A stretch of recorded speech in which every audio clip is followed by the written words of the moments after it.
કેમ છો મિત્રો? તો આજે આપણે જોવાનું છે ગુજરાતીનું છઠ્ઠું ચેપ્ટર એટલે લેખણ ઝાલી નો રહ્યું.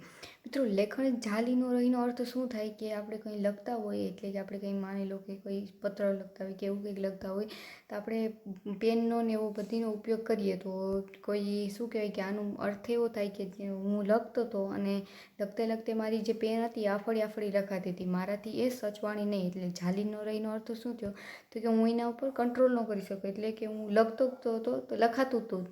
મેં તો બહુ ટ્રાય કરી કે રોકી લઉં, પણ એ શું કહે કે પેન જાતે જ લખાણી. તો હવે આ એવું તો હોય નહીં કે લેખન શું કહે કે પેન જાતે જાતે લખતી, પણ એનો શું અર્થ છે એ આપણે કવિ આપણા લેખક છે શું કહેવા માંગે છે એ આપણે આખું ચેપ્ટર આપણે ભણશું એટલે આપણે ખબર પડી જશે. તો પહેલાં લેખક પરિચય જોઈ લે. તો લેખક કોણ છે તો કે જોરાવરસિંહ જાદવ. એનો જન્મ ક્યારે થયો હતો તો કે 10 જાન્યુઆરી 1940માં. તો જોરાવરસિંહ દાનુભા જાદવ ધંધુકા તાલુકાના આકરુ ગામના વતની છે. તો જોરાવરસિંહ જાદવ ક્યાંના વતની છે તો કે ધંધુકા તાલુકાના આકરુ ગામના વતની છે. લોક સાહિત્ય ક્ષેત્રે સંશોધન સંપાદનમાં એમને વિદ્યાર્થી કાળથી જ રસ હતો. તો શું કહેવાય કે એને વિદ્યાર્થી છે એ પોતે જ્યારે વિદ્યાર્થી હતા ત્યારથી તેમને આમ સંશોધન સંપાદન લોક સાહિત્ય ક્ષેત્રે શું હતો તો કે ઘણો એવો રસ હતો. એમણે અત્યાર સુધીમાં લોક સાહિત્યની વિવિધ કથાઓને અનેક પુસ્તકો રૂપે પ્રકાશિત કરી છે. મરદ કસુંબલ રંગ ચડે, આપણા કસબીઓ, મરદાઈ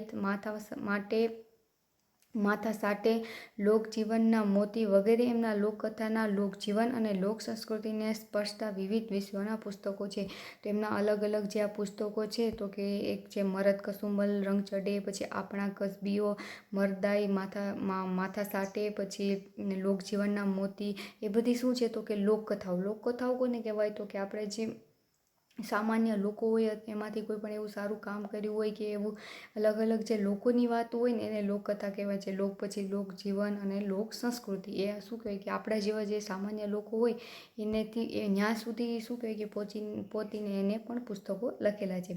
ભાલ પંથક આ લોકકથામાં કહર સંગે કરેલી દાંડાઈનો બદલો હરકચંદ કેવી યુક્તિથી વાળે છે તેને ત્રાદશ્ય ચિતાર મળે છે. તો આપણે આ ચેપ્ટરમાં શું કીધું છે તો કે એક ભાલ પંથકમાં લોકકથા છે તો કે કહર સંગ કરીને કોઈ હતા એને શું કહેવાય કે દાંડાઈ કરેલી અને એનો બદલો કોને લીધો તો કે હરકચંદે પોતાની યુક્તિથી લીધો છે. તેનું શું કહે કે સારું એવું રૂપ પણ આપણે અહીંયા આ ચેપ્ટરમાં આપણે આપ્યું છે. આ લોકકથામાં માનવ સ્વભાવની વિષમતાનો પરિચય મળ્યો છે. લેખકે ભાલ પંથકના તળપદા શબ્દોનો સુંદર વ્યવહારિક વિનિયોગ ભાષા કર્મનો ઉત્તમ નમૂનો પૂરો પાડ્યો છે. તો એને શું કહે કે સારી એવી ભાષાનો પણ ઉપયોગ કર્યો છે.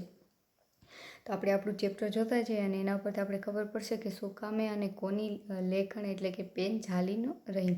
તો ગુજરાત અને સૌરાષ્ટ્રના સીમાડાએ અડીને ભાલ અને કનેર પંથક પાઘડીપને પથરાયેલા છે. તો જો ગુજરાતના અને સૌરાષ્ટ્રના સીમાડે એટલે કે આપણે ગુજરાત હોય ગુજરાત છે તો આપણે આ સૌરાષ્ટ્રનો આ ભાગ કહેવાય એ સૌરાષ્ટ્રનો છે. તો ત્યાં શું કહેવાય કે સૌરાષ્ટ્રના સીમાડે તો કે ભાલ અને કનેર પંથક શું કહેવાય કે પાઘડી પથરાયેલા ઊભા છે.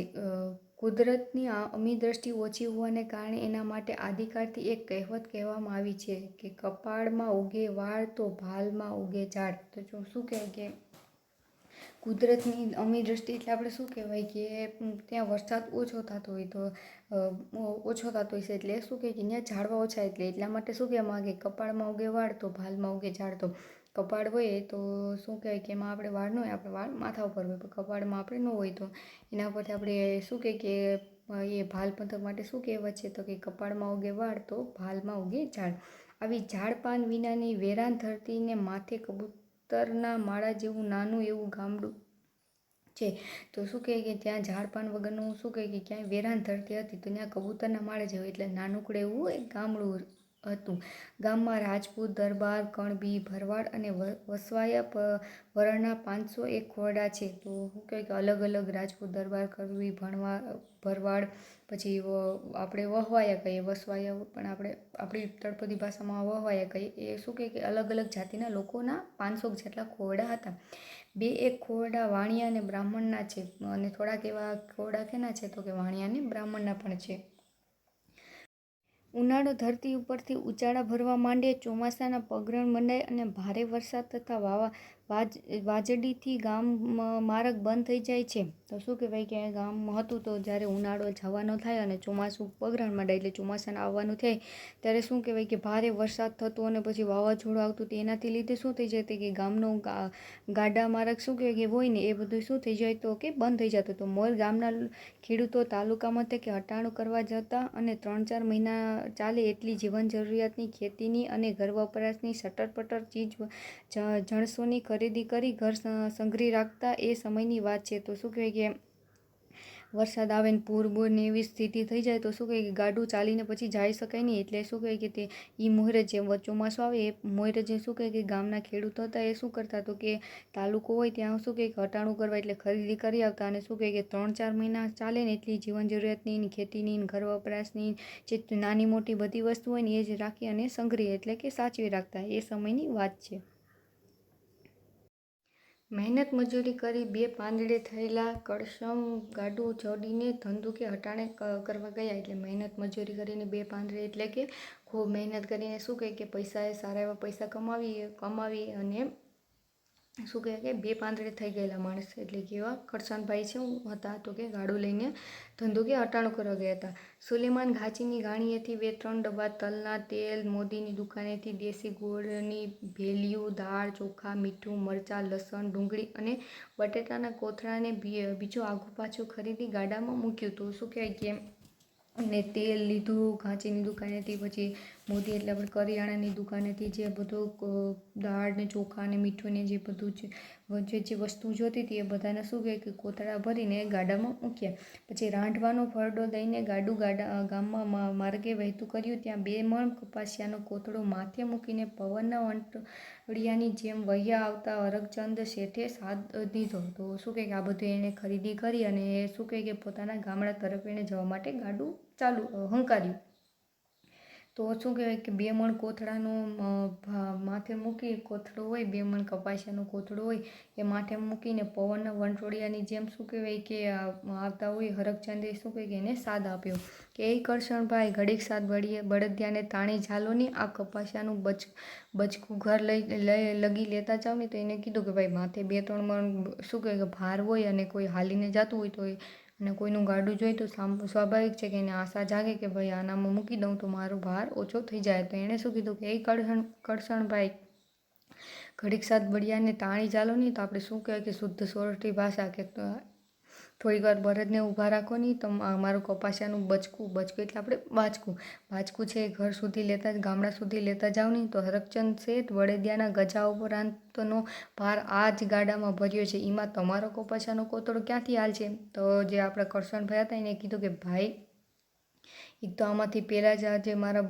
બળદું છે એના શું કહે કે કેપેસિટી કરતાં મેં વધારે વજન મૂકેલો છે. એમાંય તમારો આ 2-2.5 મણનો કપાસિયાનો કોથળો ક્યાંથી હાલ છે? તો કે ભાઈ સાહેબ કપાસિયા ભરીએ કોઠી થોડી જ ફાટી જાય, ભલા થઈને આટલું બાચકું લેતા જાવ ને. તો કે ભાઈ હરકચંદ શેઠે હું કીધું કે ભાઈ કપાસિયાનો એક કોથળાથી કે તારું ગાડું તૂટી નહીં જાય ભાઈ, લેતો જા ને ભાઈ.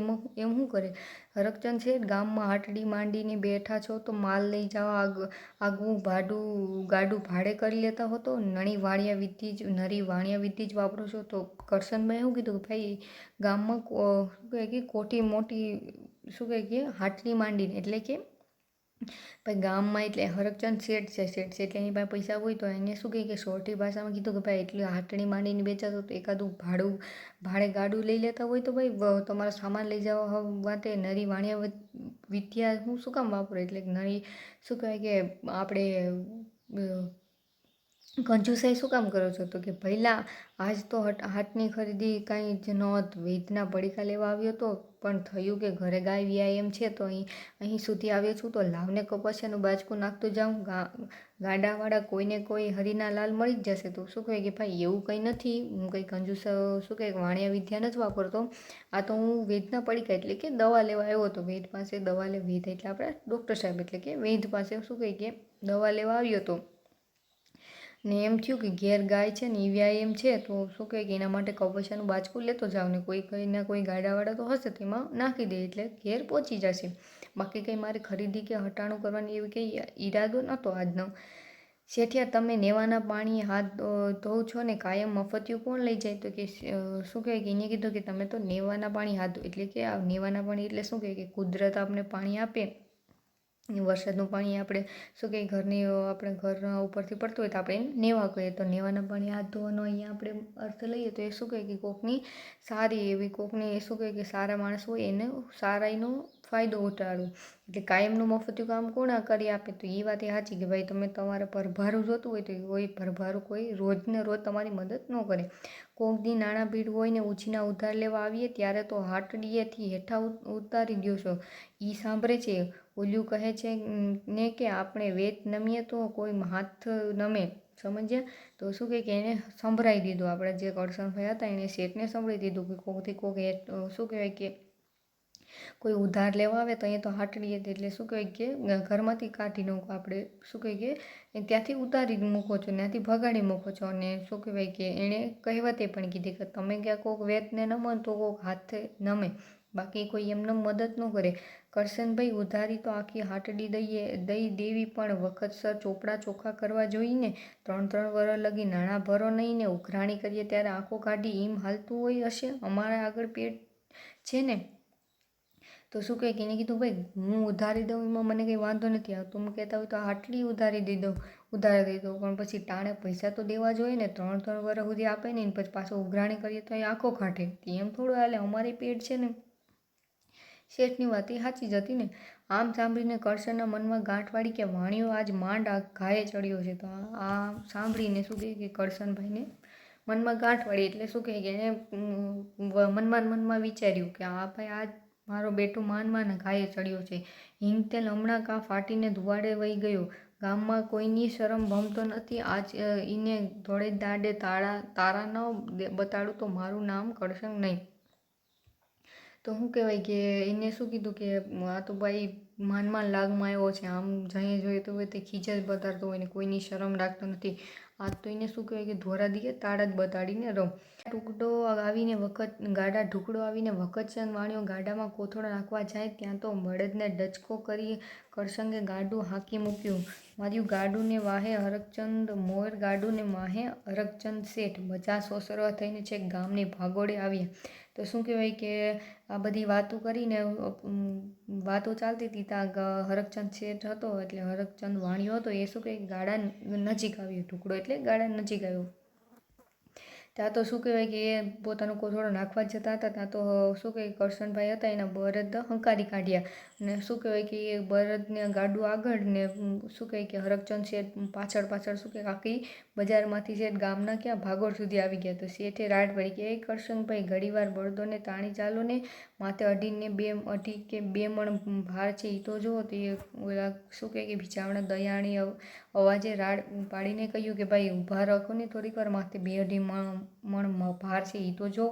એ કરશનભાઈ શું કીધું કે શું કરું શેઠ, આ સંધ્યા બળજો બહુ પાણી આવે છે, ઘર ભણી વહેતા થયા પછી તાણી ચાલ્યા રહેતા નથી. એમ કહેતા કરશનભાઈએ ગામ ભણી ગાડું હાંકી મૂક્યું. તો કરશનભાઈએ શું કીધું કે ભાઈ આ તો શું કહે કે સંધ્યા બળદોરિયા ભાઈ બહુ પાણીયાર, એકવાર ઘર તરફનો રસ્તો પકડી લે પછી ગમે એટલા તાણવાની કોશિશ કરો ને એ ઊભા જ ન રહે. એમ કહીને એને શું કહે કે પોતાનું ગાડું ગામ તરફ હાંકી કાઢ્યું. હરકચંદ શેઠ ઢીલા પગે ને વિલા મોએ કરામતી કરશનના ગાડાને જતું જોઈ રહ્યા. અને હરકચંદ શેઠને શું કહે કે છે એના અરમાન હતા કે ભાઈ લઈ લે આ મારું કપાસિયાનો કોથળો. એ શું કહે કે ઈચ્છા અધૂરી રહી ગઈ. તો એ શું કહેવાય અને થોડોક દોડાવ્યો એમાં પણ એ શું કહે કે બિચારા બહુ ઢીલા પડી ગયા હતા. એટલે શું કહે કે કરશનના ગાડાને જોતા જ રહી. બળદ તાણી ઝાલ્યા રહેતા નથી. ઈ વેણ ચતુર વાણિયાના મનમાં ક્યાંય સુધી ઘુમરીઓ લઈ રહ્યા હતા. એમને ભીત સોસરવું સૂઝ્યું કે કરશંગ નરાતાર દાંડાઈ કરી છે. પછી એમનાથી બબડી જોયું કે મારા રાજપૂતે તો કરી છે ને કાંઈ શું કહેવાય કે એ બળદ રોકાતા નથી. એ વસ્તુ તો શું કહે કે એને મનમાં તો કેટલી ઘડી ઘૂમતા રહીએ કે ભાઈ એવું હોતું છે. પછી એને શું કહે કે સમજી જ ગયા હતા કે આ ભાઈ કરશંગ ભાઈ હતા એને શું કહે કે દાંડાઈ જ કરી છે. અને પછી એનાથી બોલી જયો કે મારા રાજપૂતે કરી છે કાંઈ. કપાસિયાનો કોથળો માથે લઈને હરકચંદ ભાંગેલ પગે બજારમાં પાછા આવ્યા. આ વાતને માથે થઈને વર્ષેકના વહાણા વાઈ ગયા, પણ મદારીના કંડારિયામાં સાપ જેમ ગૂંચળું વાળીને પડ્યો રહે એમ એમના વાત આ લમણામાં રહી ગઈ. એટલે શું કહે કે કપાસિયાનું કોથળું માથે નાખીને બોલો ભાઈ તો કરશનભાઈ તો આપણે જતા રહ્યા હતા ગાડું લઈને. તો એ શું કહે કે બજારમાં પાછા આવ્યા અને આ જે આખો બનાવ થઈ ગયો એને શું કહે કે વરસેક વયું ગયું છે.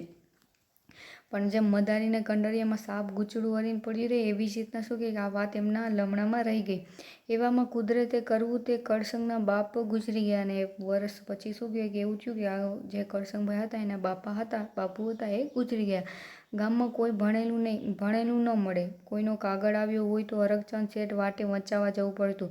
ઉજ્જડ ગામમાં એરંડો પ્રધાન. ગામ આખો અંગૂઠા છાપે એટલે હરકચંદનો ભાવ પૂછાય. કોઈના દસ્તાવેજ લખવા, ખાતું પડાવવું હોય કે સારા ભલા અવસરે કંકોત્રી લખવી હોય કે પછી માઠા પ્રસંગે કાગળ લખવા હોય તો હરકચંદ શેઠ શરમના મારે બધું કામ કરી દેતા. એટલે શું કે આખું ગામમાં કોઈ ભણેલું ગણેલું નહીં. એક હરકચંદ શેઠ હતા એ જ.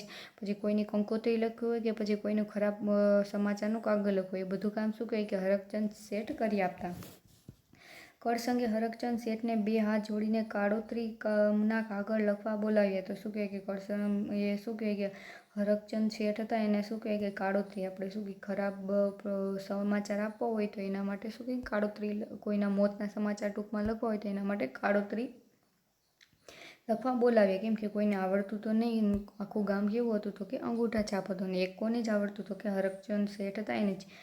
શેઠને મનમાં થયું કે તે દી બાપુના બળદિયા તાણી ચાલ્યા રહેતા નહોતા ને આજ મેલાના કાગળ લખવા બોલાવી છે. ઠીક લાગમાં આવ્યો છે. તો શું કહે કે એને જે વાત ભૂલાણી નથી એટલે યાદ આવી કે તે દી એના બળદો શું કહે કે ઊભા નહોતા રહેતા ને આજ મારો બેટો લાગમાં આવ્યો છે. આજ એને ભાલિયાનો ભરાવું દઉં તો મારું નામ હરકચંદ શેઠ નહીં. તો એને શું કીધું આજ એને ભાલિયાનો ભરાઈ દઉં ને મારું નામે હરકચંદ શેઠ નહીં. આમ વિચારીને શેઠ કાગળ લખવા બેઠા. કરસંગે એમના બાપુનું કારજ પાંચમનું રાખેલું. એટલે આપણે શું કહેવાય કે કોઈ ઓફ થઈ ગયા હોય પછી આપણે 12મા દિવસે જે કરવાનું હોય આપણે વિધિ કે કોઈને જ જમાડવાનું એ બધું શું કહેવાય કે પાંચમના દિવસે રાખેલું હતું. શેઠિયાએ થોડાક આગળ પાંચમના, થોડાક છઠના, થોડાક સાતમ, આઠમ, નોમ, થોડાક દસમ, 11ની તિથિના લખીને જવા દીધા. તો શું કહેવાય કે આ કરશનભાઈ હતા એને બાપુનું કારજનું કામ હતું એ શું કહેવાય પાંચમના દિવસેનું એક દિવસનું રાખેલું. પણ શેઠે તો પાંચમ ને છઠ ને સાતમ, આઠમ ને બધા નોમ સુધી 11 સુધી લખીને જવા દીધા કાગળ. પછી તો ભાઈ એક દિવસનું કારજ હતું ને લગાતાર કેટલા દિવસ તો કે 7 દિવસ ચાલ્યું. આલ્યા જાય ને આલ્યો આવે, આલ્યો જાય ને આલ્યા આવે.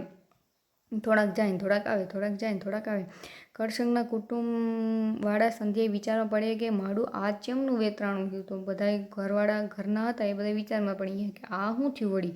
અલ્યા મેલાના કાગળ કોની પાસે લખાવ્યા હતા. તો બધા કોકે પૂછ્યું છે કે ભાઈ આ કાગળ કોની પાસે લખાવ્યા હતા તે. તો કે કાગળ તો હરકચંદ શેઠે લખી દીધા હતા. તો ઓલા ભાઈએ કીધું કે ભાઈ કાગળ તો કોણે લખી દીધા હતા. તો કે હરકચંદ શેઠે. એ તો ડાહ્યો મને એ ઉઠીને આવું ભૂલ ના કર્યો. તો કોઈ એમ કીધું ભાઈ એ તો ભાઈ ડાયો માણસ એ કંઈ સામે ઉઠીને આવું કામ ન કરે. શેઠિયાને બોલાવીને પૂછો તો ખબર પડે ને. આ તો ખમતીદર ખોરડું છે પણ કોઈ મોડા પાતળા માણસનું ખોરડું હોત તો ખેતર વેચવા વાળો આવે છે કે બીજું કાંઈ. તો અમુક લોકો હું શું કહે કે ખીજાઈ પણ ગયા કે શેઠને બોલાવીને પૂછો તો કંઈ ખબર પડે. આ તો શું કહે કે સારું એવું ઘર હતું ખમતીધર એટલે કે ખર્ચો સહન કરી શકે. કોઈ બિચારા દુબળા પાતળા માણસનું ઘર હોત તો તેને તો ખેતર વેચવાનો વારો આવી જાય. તો પછી શું કહે કે હરકચંદ શેઠને તેડું મોકલાવ્યું. હાથમાં ધોતિયાનો છેડો ઝાલી, કાને લાંબી લેખણ ખોસી, માથે રાતી પાંચાળી પાઘડી અને પગમાં મોજડી પહેરીને શેઠ કરસંગના ફળી આવ્યા.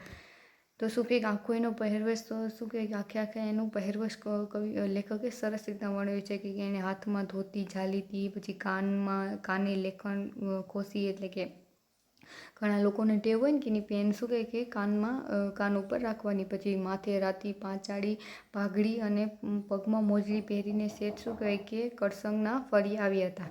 સૌ પૂછવા લાગ્યા કે હરકચંદભાઈ આ ચેમનું બફાણું છે. શેઠિયાએ ઠાવકું મોં કરીને માંડીને વાત કરી. તો બધા જે શેઠ આવ્યો કરસંગના ઘરે તો શું કહે કે બધા પૂછવા લાગ્યા કે ભાઈ આ શું તે બફાણું કર્યું. એટલે આપણે સોરઠી ભાષામાં કહીએ કે ભાઈ આને તો બાફી નાખ્યું બધું એટલે કે આ શું ડખો કર્યો તે. તો પછી શેઠિયાએ શું કહે કે ઠાવકું મોઢું કરીને આખી વાત માંડીને કરી. તો કે સાંભળો ભાઈઓ, વરદી મોર્યની વાત છે. એટલે વરદી મોરની વાત છે કે કરસંગભાઈએ ધંધુકે હટાણું કરી ગાડું લઈને ગામમાં આવતા હતા. એ વખતે બધા સોસરો હું કપાસિયાનો કોથળો લઈને એમના ગાડામાં મૂકવા ગયો એ દી એમના પાણીયારા સંધ્યા બળદો ઝાલ્યા ન રહેતા એમના બાપુના કરટાણે કાગળ લખતા લખતા મારી લેખન ઝાલી ન રહી બહુ તાણી ઝાલી ખમ માને તો ને તો શું કહેવાય કે તે દી ઈના બળદું જેમ ઝાલ્યા રહેતા નહોતા તેમ ઈના બાપુના શું કહેવાય કે કરટાણે મેં કાગળ લખ્યા ત્યારે મારી લેખણ ઝાલી ન રહી. મેં બહુ ટ્રાય કરી પણ એ તો ઊભી જ ન રહી. વાત ડાહ્યા અનુભવીએ કહી શું કહેવાય કે વાત શું કહે કે ડાહ્યા અનુભવી કહી કે હરકચંદ શેઠ મૃત્યુ તો વહેલું મોડું સૌ કોઈનું આવવાનું છે પણ મોતને મલાજો જાળવવામાં આપણી માણસાઈ છે.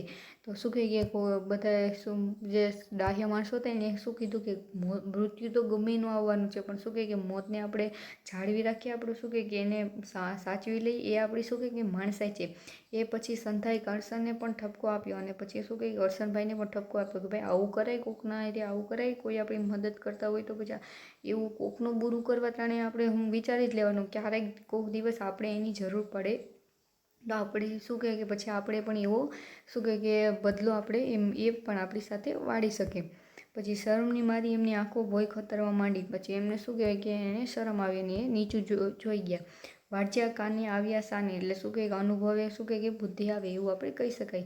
તે દીથી કરશનની અક્કલનું તાળું ઉગડી ગયું અને આજની ઘડીને કાલનો દી. તો શું કહે કે તે દીથી કરશનભાઈ હતા એનો અક્કલનું જે તાળું શું કહે કે બંધ થઈ ગયું હતું એ ખુલી ગયું અને શું કહેવાય કે એ સમજી ગયા હતા કે કોઈ સાથે આપણે ગમે એટલું બુરું કરીએ તો એ પાછું આપણી સાથે સામે પાછું વળીને આવવાનું છે. એટલે આપણે શું કહે કે હંમેશા બધાની મદદ કરવી જોઈએ. ભલે સામેવાળો માણસ સારો હોય કે ખરાબ હોય એ ન જોવાનું હોય પણ શું કહે કે આપણે હંમેશા બધાની મદદ કરવી જોઈએ. શું આપેલું છે તો કે શબ્દ સમજૂતી આપેલી છે તો આપણે શબ્દ સમજૂતી જોઈ લઈએ. આપણે શું કે આમાં ઘણા આપણા સોરઠીના શું કહીએ કે આપણા ફળિયાના શબ્દો કહી શકીએ એ બધા ઉપયોગમાં લેવાના છે. તો એનો અર્થ આપણે અમુકનો ખબર હોય અમુકનો ન ખબર હોય તે આપણે જોઈ લઈએ. તો કે સીમાડો તો શું થાય તો ગામની હદ. પછી પાઘડીનો એટલે શું થાય કે અહીં પાઘડીના જેવો વિસ્તાર એટલે લંબાઈમાં વધારે પણ પહોળાઈમાં ઓછો. પછી અહીં અમી દ્રષ્ટિ એટલે મહેરબાની અથવા મીઠી નજર. પછી વેરાણ એટલે ઉજ્જડ. પછી વસવાય વરણ એટલે અહીં ગામ તરફથી પસાયત બક્ષિસ આપી અથવા તો વસવાયેલી જાતિ. પછી વાજડી એટલે પવનનું વાવાઝોડું. બાચકું એટલે નાની ગાંસડી. વચારી એટલે વિચાર. હાટડી એટલે નાની દુકાન. ભોં એટલે જમીન. પછી મોરી એટલે મોર એટલે પેલા. સંધ્યા એટલે બળદની એક જાત. પછી પાણીયાર એટલે બળવાન. નરાતાર એટલે નરદમ અથવા નર્યું. કાળોતરી એટલે મૃત્યુ સમયે લખવામાં આવતો પત્રો. પછી કારજ એટલે મરણ પછી 12મા દિવસે થતી વિધિ. સંધાઈ એટલે બધા. સૌ ખમતીધર એટલે સદ્ધર પૈસાદાર. ખોરડું એટલે ખોલી ઓરડી માટીના ભીંતનું નાનું ઘર. સોંસરો એટલે આરપાર જવું અથવા વચ્ચે થઈને. થોડાક રૂઢિપ્રયોગો જોઈ લઈએ આપણે તો કે ઉચ્ચાળા ભરવા એટલે શું કહે કે ઘર બહાર ખાલી કરીને નીકળી જવું કે ભાગવું. પગરણ માંડવા એટલે શરૂઆત કરવી. પછી બે પાંદડે થવું એટલે સુખી સંપન્ન થવું. નેવાના પાણીએ હાથ ધોવા એટલે કોઈની ઉદારતાનો દુરુપયોગ કરવો. પછી મનમાં ગાંઠ વાળવી એટલે નક્કી કરવું. ફાંટીને ધૂમ આડે જવું એટલે બહુ છકી જવું. પછી દાંડાઈ કરવી એટલે કામચોરી કરવી અથવા આળસ કરવી. વહાણાવાઈ જવા એટલે સમય જતો રહેવો. પછી ગામમાં આવવું લાગમાં આવવું એટલે તક મેળવી એટલે બરાબર કબજામાં આવવું. પછી તેડું મોકલવું એટલે નોતરું મોકલવું અથવા બોલાવવું. પછી ભોં ખોતરવા માંડવું એટલે નીચું જોઈને ઊભા રહેવું. અને અક્કલનું તાળું ખુલી જવું એટલે બુદ્ધિ આવી.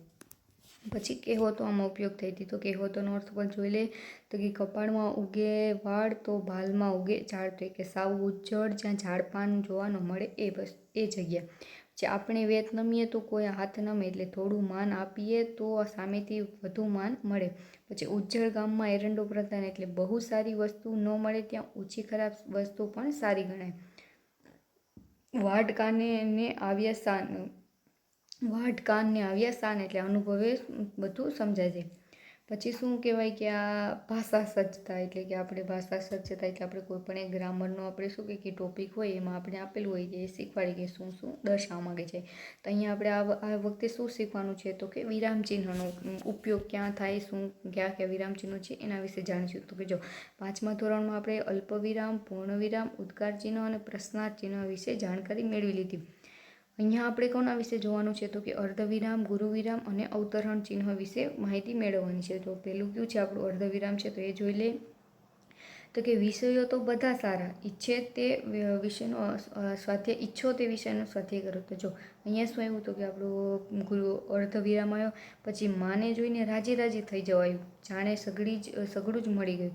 પછી સહુ જન જંપી ગયું, નરી નીરવતા. તો અહીંયા શું કહે કે આપણે ગુરુ અર્ધવિરામનો ઉપયોગ થયો, તો આપણે એના વિશે થોડુંક વાંચી લઈએ કે જે વાક્ય ખંડોમાં અલ્પવિરામનો ઉપયોગ થઈ ચૂક્યો હોય તેવા વાક્ય ખંડોને જોડવા માટે અર્ધવિરામનો ઉપયોગ થાય છે. બીજી રીતે કહીએ તો આવા વાક્યો બોલાતી વખતે કે મોઢેથી વાંચતી વખતે દરેક વખતે વાક્યખંડમાં અલ્પવિરામ પાસે તમે અટકો, એટલે જે અટકવું ભાગ્યે જ અટકવું કહેવાય તેના પ્રમાણમાં અર્ધવિરામમાં ચિહ્નો પાસે વધારે અટકવું પડે. તો આપણે શું કહીએ કે અલ્પવિરામનો આપણે વાક્ય ઉપયોગ કરતા હોય ત્યારે જો અહીંયા આપણે ગયું પાસે અલ્પવિરામ છે, તો અહીંયા શું કહીએ કે આપણે વાક્યનો ઉપયોગ કરતા હોય થોડુંક અટકીએ, પણ જ્યારે આપણે અર્ધવિરામનો ઉપયોગ કરીએ તો જે અલ્પવિરામનો ઉપયોગ પ્રમાણે આપણે થોડુંક વધારે અટકવું પડે. બોલાચાલમાં આ બાબત તરફ આપણું ધ્યાન ભાગ્યે જ જાય છે, પરંતુ સામાન્ય રીતે લેખનની આ લાક્ષણિકતા છે એમ કહી શકીએ. તો બોલતી વખતે તો આપણે શું કહીએ કે અટકીએ ન અટકીએ એવું આપણે કંઈ ધ્યાનમાં લેતા નથી, પણ લખતી તાણે આપણે લખતા થોડુંક અટકીએ અથવા તો વધારે અટકીએ, એના પ્રમાણમાં આપણે એની લેખનને આપણે લાક્ષણિકતા કહી શકીએ. પછી શું છે? તો કે ગુરુવિરામ. તો કે એના માટે એ જૂના કાળથી જ એક કહેવત કહેવાતી આવી છે, તો કે કપાળમાં ઉગે વાળ તો ભાલમાં ઉગે ઝાડ. તો જો અહીંયા આપણે ગુરુવિરામ આવ્યું. પછી એવી રીતના એમનાથી બબડી જવાયું કે માડા રાજપૂતે કરી છે ને કાંઈ.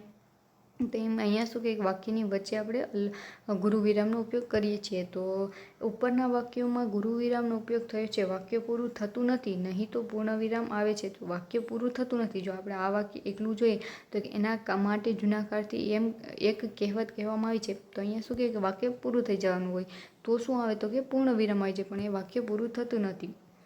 પરંતુ એ વાક્યની સાથે જોડાયેલ એક બીજું વાક્ય હવે આવે છે, એનું સૂચન ગુરુવિરામ કરે છે. તો જો અહીંયા આપણે ગુરુવિરામ છે, પછી પાછું આખું વાક્ય આવ્યું, તો એનું સૂચન કોણ કરે છે? તો કે ગુરુવિરામ કરે છે. ટૂંકમાં ગુરુવિરામનું ચિહ્ન એમ સૂચવે છે કે વાક્ય પૂરું થયું હોય એવા પ્રકારનું છે, પરંતુ હવે પછી કંઈક કશુંક આવશે. એટલે શું કહે કે ગુરુવિરામ શું સૂચવે છે કે વાક્ય પૂરું થવાનું જ છે, પણ શું કહે એના પછી પણ એક વાક્ય આવશે, પછી પૂરું થશે. એ શું સૂચવે? તો કે આપણું ગુરુવિરામ સૂચવે. પછી શું છે? તો કે અવતરણ ચિહ્ન. તો અવતરણ ચિહ્નમાં શું છે?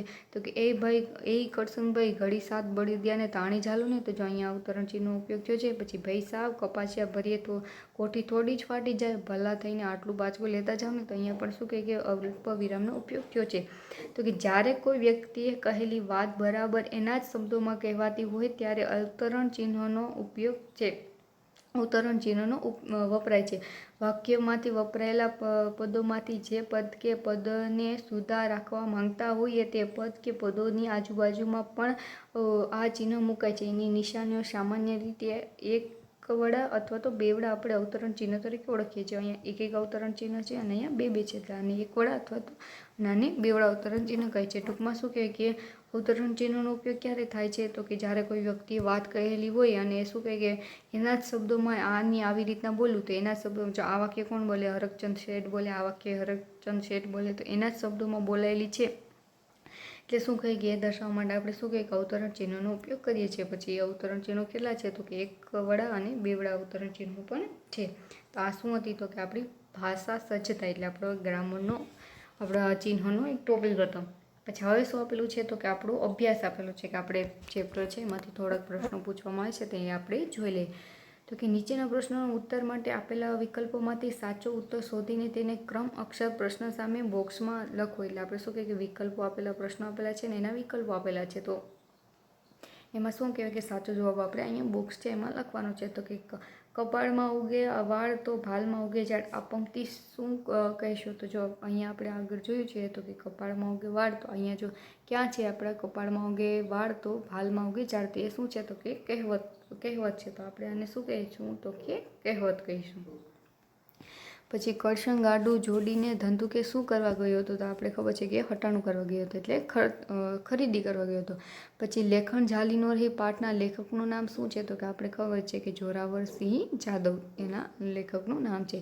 પછી શું છે? તો કે પ્રશ્નો પૂછાય છે કે નીચેના પ્રશ્નના ઉત્તર એક એક વાક્યમાં આપો. તો કે પાઘડી બને ક્યાં બે પ્રદેશ પથરાયેલા છે? તો આપણે શું કહીએ કે ચેપ્ટરની શરૂઆતમાં જ આપણે આપણા ભાલ પ્રદેશને એના વિશે આપણે શું કહીએ કે જાણ્યા હતા. તો આપણે શું કહીએ કે જો ક્યાં આપેલું છે તો કે ગુજરાત અને સૌરાષ્ટ્રના સીમાડે અડીને ભાલ અને કનેર પંથક પાઘડીપને પથરાયેલા. એટલે જો આપણે ક્યાં કહેવાય શકે ભાલ અને કનેર પંથક એ ક્યાં જોડાયેલા હતા તો કે આપણા પાઘડીપના શું કહેવાય કે પ્રદેશમાં. પછી હરકચંદે મણેક કપાસિયા શા માટે ખરીદ્યા હતા તો કે આપણે ખબર છે કે હરકચંદના ઘરે શું કે ગાવ્યાહી એમ હતી એટલે એના માટે એને કપાસિયા ખરીદ્યા હતા. પછી કરસંગને કોણે ઠપકો આપ્યો હતો કે કરસંગને જે માણસો હતા જે શું કહે કે ડાહ્યા સમજદાર માણસો હતા એને ઠપકો આપ્યો હતો. પછી શું છે તો કે નીચેના પ્રશ્નના ઉત્તર આપવાના છે તો કે ગામના લોકો ખેતી અને ઘર વપરાશની વસ્તુઓ ખરીદવા એક સામટી કેમ કરતા તો કે જો શું કહેવાય કે જ્યારે વરસાદનું સિઝન ગામમાં આવતું ત્યારે ગામના રસ્તા હતા એ બંધ થઈ જતા અને ક્યાંય શહેરમાં જ આવી જઈ શકતા ન હતા. એટલે શું કહે કે એ લોકો પહેલેથી જ ઘર વપરાશની વસ્તુઓ ખરીદી લેતા કે પછી શું કહે કે ચોમાસું આવે તેમાં વાંધો ન આવે. કરસંગે કઈ કઈ વસ્તુઓની ખરીદી કરી હતી તો શું કહેવાય કે આપણે જોઈએ આગળ તો આપણે જોયું હતું કે તેલનો ડબ્બો અને એ બધી વસ્તુઓ આપણે શું કહીએ કે ગણી હતી. તો જો અહીંયા આપણે જોઈએ કરસંગે કઈ કઈ વસ્તુઓની ખરીદી કરી હતી તો કે જો સુલેમાન ઘાંચીની ઘાણીએથી 2-3 ડબ્બા તલના તેલના, મોદીની દુકાનેથી દેશી ગોળનું ભેલિયું, દાળ ચોખા, મીઠું, મરચાં, લસણ, ડુંગળી અને બટેટાના કોથળા શું કહેવાય કે એવી બધી ઘણી બધી વસ્તુઓ શું કહેવાય કે એ કરસંગે ખરીદી હતી. પછી શું છે તો કે હરકચંદના લખાણમાં કઈ વાત રહી ગઈ લમણામાં કઈ વાત રહી ગઈ લખાણમાં નહીં પણ લમણામાં. તો શું કહેવાય કે હરકચંદ શેઠને શું ઈચ્છા હતી કે એનો કપાસનો જે કોથળો હતો એ ભાઈ કરસનભાઈ લેતા જાય પણ એને લેતા ન ગયા અને એને શું કહે કે બજારમાં દોડાવ્યા એના ગાડા પાછળ. તો શું કહે કે એને એમ થઈ ગયું કે આવા તો આનો બદલો તો હું લઈને રહી. તો શું કહે કે હરકચંદ શેઠના લમણામાં આ વાત રહી ગઈ કે હું ક્યારેક તો આનો બદલો લઈશ. પછી હરકચંદ શેઠને શા માટે શરમાવવું પડ્યું તો જો આપણે ખબર છે કે પહેલાં શું કહેવાય કે કરસન હતો એને ગાડામાં લીધા નહીં અને શું કહેવાય કે પછી એને મનમાં શું કહેવાય કે વાત ઠાની લીધી કે હું આનો બદલો લઈને રહીશ. ને પછી એણે જ્યારે કરસનના પિતાજીનું મૃત્યુ થઈ ગયેલું હતું તો શું કહેવાય કે ત્યારે એને કેટલા 7 દિવસ સુધી બધાને મહેમાનોને બોલાવ્યા એવા પત્રો લખી લીધા હતા. એ વાતમાં શું કહે કે ડાહીએ એને કીધું કે ભાઈ મોત તો બધાને આવવાનું છે પણ શું કહે કે આપણી માણસાઈ એને મોતને સારી રીતના સાચવી લેવાનું છે આવી રીતના કંઈ કરાય નહીં. એટલે શું કહે કે શેઠને શરમાવવું પડ્યું એવું આપણે કહી શકીએ કે બંનેને શરમાવવું પડ્યું હતું પણ શું કહે કે શેઠને પણ ત્યારે શરમાવવું પડ્યું હતું કે કોકના મોતનું શું કહે કે આવી રીતના લાભ લેવાય નહીં. પછી શું છે કે સ્વાધ્યાય આપેલું છે તો કે પ્રશ્ન પહેલો શું છે તો કે ભાલ અને કનેર પંથક માટે કઈ કહેવત કહેવામાં આવતી હતી અને શા માટે. તો જો આપણે આગળ જોયું હતું કહેવતના અર્થમાં પણ જોયું હતું છતાં પણ આપણે જોઈ શકીએ તો કે શું કહેવાય કે આદિકાળથી એક કહેવત કહેવામાં આવતી કે કપાળમાં ઉગે વાળ તો ભાલમાં ઉગે ઝાડ. આવી ઝાડપાન વિનાની વેરાન ધરતીના માથે શું કહેવાય કે ઝાડપાન વિનાની વેરાન ધરતી હતી. તો જો કહેવત શું હતી તો કે કપાળમાં ઉગે વાળ તો ભાલમાં ઉગે ઝાડ. તો એ કહેવત હતી શા માટે કેમ કે ત્યાં ઝાડપાન કંઈ હતું જ નહીં બહુ સાવ વેરાન ધરતી હતી એટલા માટે. પછી કરસન બાચકું લેવાની ના શા માટે પાડે છે તો કે કરસનને શું કીધું કે મારા બળદમાં જેટલી તાકાત છે ને એના કરતાં વધારે તો મેં સામાનના ગાડામાં નાખી જ લીધો છે તો તમારું બાચકું ક્યાંથી લઉં. પછી હરકચંદ શેઠ ગામના લોકોને શું શું લખી આપતા કેમ તો શું કહે કે આપણે ખબર છે કે ગામના લોકોમાં બધા શું કેવા હતા તો કે અંગૂઠા છાપ હતા. તો એ પછી ગામના લોકોને બધું લખી આપતા. તો શું શું લખી આપતા તો કે ક્યાં ગયું તો કે જો કોઈના દસ્તાવેજ લખવાના હોય, ખાતું પડાવવું હોય કે સારા ભલા અવસરે કંકોત્રી લખવાનું હોય કે માઠા પ્રસંગે કાગળો લખવાનું હોય. હરકચંદ શેઠ શું કહે કે એ શરમના માજે બધું લખી દેતા. પછી શું કીધું તો કે અનુભવીએ કરસનને ઠપકો કેમ આપ્યો હતો કે અનુભવીએ કરસનને ઠપકો શું કામ આપ્યો કેમ કે અનુભવીએ શું કીધું કે આપણે કોકની મદદ કરીએ તો આપણે આપણે સામેથી મદદ કરીએ. જો તેથી તે એની મદદ કરી હોત તો અત્યારે તારે આવું સહન ન કરવું પડે. એટલે શું કહે કે ઠપકો આપ્યો કે કોઈનું બુરું ન ઈચ્છાય અથવા તો કોઈની મદદ કરી શકતા હોય તો આપણે મદદ કરવી જોઈએ. વિરામ ચિહ્નનો ઉપયોગ થતો હોય તેવું એક વાક્ય પાઠમાંથી શોધીને લખો. તો કે અર્ધવિરામ, ગુરુવિરામ ને અવતરણ ચિહ્ન.